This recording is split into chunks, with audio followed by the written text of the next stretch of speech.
Hostel ఉన్న పిల్లలకు పుట్టినరోజును మించిన పండుగ ఇంకోటి ఉండదు. తల్లిదండ్రులు హాస్టల్కి వస్తారని ఆశగా ఎదురు చూస్తారు. అగో అట్లా నా బిడ్డ కూడా మా కోసం తనలాడుతుంది తప్పిస్తుందని ఇగో ఈ తల్లి ప్రేమ కొద్ది హాస్టల్కి వస్తే ఏమైందో చూడుర్రి. చేస్తే అన్నారంటే అమ్మ అప్పుడు కాదు 1 గంట పంపించండి అంటే సరే 1 గంట 10 నిమిషాలకి మేము సంతకాలు పెట్టి లోనికి వెళ్ళాం. అది కనపడే చెట్టు కాడికి వెళ్ళాం. వెళ్తే మరి మేడం గారు మమ్మల్ని ఎప్పుడు చూసారో తెలియదు కానీ గబగబా ఫోన్ చేసి ఫోన్ చేసి నువ్వు అంతమందిని ఎందుకు పంపించు లోనకే బయటకు పంపి ఎంతమంది వచ్చా తల్లి పెద్దమ్మ కూతురు ముగ్గురమే కదా, ముగ్గురు లేడీసేగా. వీడియో అటు ఇటు కదిలినందుకు సరిగా తెలుస్తలేదు కానీ ఏలూరు జిల్లా ద్వారకా తిరుమల డాక్టర్ బిఆర్ అంబేద్కర్ గురుకుల హాస్టల్లో చదువుతున్న శ్రీ విద్య అనే బుజ్జిది బుధవారం నాడు బర్త్డే నాట. అందుకే తల్లి అక్క పెద్దమ్మ ముగ్గురు పొద్దుగాల 11 గంటలకు ఫస్ట్ బస్కే బర్త్డే సెలబ్రేషన్స్ చేద్దామని వచ్చిరట. కానీ లోపలి పోనికి పర్మిషన్ ఇవ్వకుండా తిప్పలు పెట్టిరట. ఆడ 11 గంటల సంది పచ్చి మంచినీళ్ళు కూడా ముట్టుకోకుండా 1 గంట దాకా ఓపికతోనున్నారట.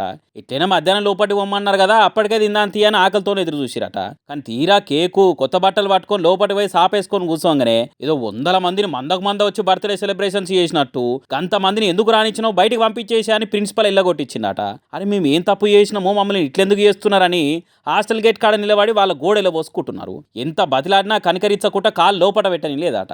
సాయంత్రం దాకా కేకు కొత్త బట్టలు పట్టుకొని హాస్టల్ ముంగట పడిగాపులు కాసిరట పాపం. అయినా ప్రిన్సిపల్ కు కనికరం కలగలేదట. ఇక చూసి తెచ్చిన కేకు కొత్త బట్టలు చేతులు పట్టుకొని ఏడ్చుకుంటా పోతున్నారు పాపం. పొద్దుదాకా హాస్టల్ కాడనే ఉన్నందుకు ఊరికి పోయే బస్సులు కూడా లేకుండా అయినాయట. అందుకే బస్టాండ్లో ఏ దిక్కు లేకుండా బిక్కుమని ఏడ్చుకుంటున్నారు. అంతేకాదు ప్రిన్సిపల్ ఉండి తల్లితోని బలవంతంగా సంతకం పెట్టించుకొని మా ఇష్ట ప్రకారమే మా బిడ్డను తీసుకొని పోతున్నాం అన్నట్టు కాగితం రాయించుకున్నారట. ఇక ఎట్లున్నదో చూడరు ప్రిన్సిపల్ వ్యవహారము. బర్త్డే నాడు తల్లిని బిడ్డను కలవకుండా యేసుడే పెద్ద తప్పంటే ఆ తప్పును సరిదిద్దుకునే తానికి ఇంకో తప్పు చేసిండు. అందుకే ఆ ప్రిన్సిపల్ మీద ఖచ్చితంగా చర్యలు తీసుకోవాలి. బిడ్డకు కొత్త బట్టలు వేసి కేక్ కటింగ్ చేస్తుంటే తల్లికి కలిగే సంబరాన్ని లేకుండా చేసిర్రు. ఎంతో ఆశతో హాస్టల్కి వస్తే అవమానం పాలు చేసిరు కాబట్టి వాళ్ళ మీద చర్యలు తీసుకోవాలన్నట్టు పబ్లిక్ సపోర్ట్ ఇస్తున్నారు వీళ్ళకు. ఏదో కక్షగట్టి కావాలనే బర్త్డే నాడే కించపరిచినట్టుందని అంటున్నారు. మరి సర్కార్ ఆఫీసర్లు ఆ ప్రిన్సిపల్ మీద ఎసోటి చర్యలు తీసుకుంటారో ఏమో, ఇంత వైరల్ అయినందుకైనా అనేది రేపు చూడాలిగా.